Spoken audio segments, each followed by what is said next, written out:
नमस्कार, भाग्यश्री रेसिपीजमध्ये मी भाग्यश्री तुम्हा सर्वांचं खूप खूप स्वागत करते। शारदीय नवरात्रोत्सव सुरू आहे। या 9 दिवसांमध्ये घरोघरी 9 दिवसांचे उपवास केले जातात। तर या 9 दिवसांमध्ये तो साबुदाणा खाऊन कंटाळा असाल तर उपवासाची खमंग आणि खुसखुशीत अतिशय चविष्ट अशी उपवासाची पुरी कशी बनवायची ते आपण या व्हिडिओमध्ये पाहणार आहोत। तर ही पुरी बनवण्यासाठी इथे मी 2 बटाटे आहेत उकडून घेतलेले। हे 2 बटाटे मी हाताने छान मॅश करून घेते। बटाटे तुम्ही खिसून घेतले तरीही चालतात। यामध्ये एकही गाठ राहणार नाही। या पद्धतीने छान असे बटाटे आपण मॅश करून घेणार आहोत। बटाट्यामध्ये जर गाठ शिल्लक राहिली तर पुरी लाटताना पुरी आपली फाटू शकते। यासाठी मस्त असे हे बटाटे मॅश करून घेतलेले आहेत। तुम्ही इथे बघू शकता। मॅश केलेल्या बटाट्यामध्ये मी 1 वाटी वरई आणि साबुदाण्याचं पीठ यामध्ये वापरलेलं आहे। बाजारामध्ये हे पीठ तयार मिळतं, ते पीठ तुम्ही वापरलं तरीही चालतं। प्रत्येकाकडेच वरई साबुदाणा भाजून ते दळणे इतका वेळ असतोच असं नाही, तर बाजारातलं हे तयार पीठ वापरलं तरी देखील पुऱ्या छान बनतात।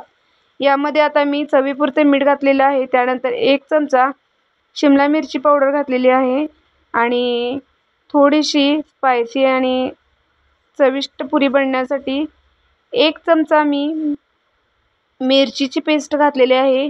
मिरची छान तेल आणि मीठ घालून भाजून घेऊन त्याची पेस्ट बनवलेली आहे। आता आपण या सगळ्याचा गोळा बनवून घेणार आहोत। हे पीठ मळून घेत असताना यामध्ये पाण्याचा वापर करण्याची गरज पडत नाही। फार तर फार 1 ते 2 चमचा एवढंच पाणी आपण यामध्ये वापरून घेऊन हा गोळा छान मळून घेऊ शकतो। तर गोळा मळत असताना यामध्ये तुम्ही जिरा किंवा कोथिंबीर उपवासासाठी खात असाल तर ते देखील घाला, त्याने देखील खूप छान अशी टेस्ट येते।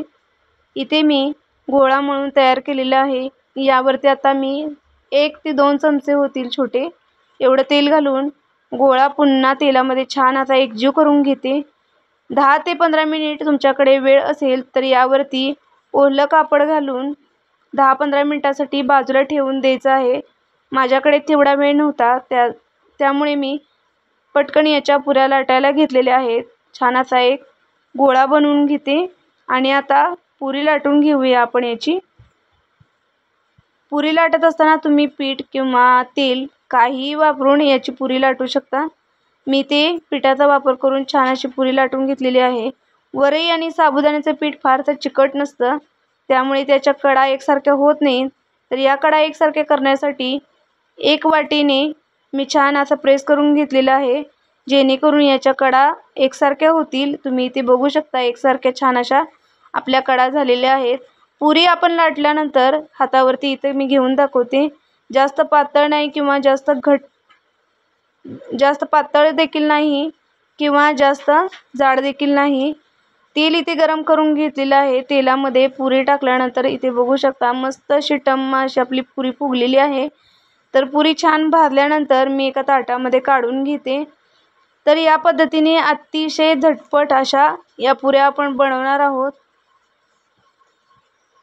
पुऱ्या आपल्या तळून झालेल्या आहेत आणि आता मी ताटामध्ये तुम्हाला काढून दाखवते।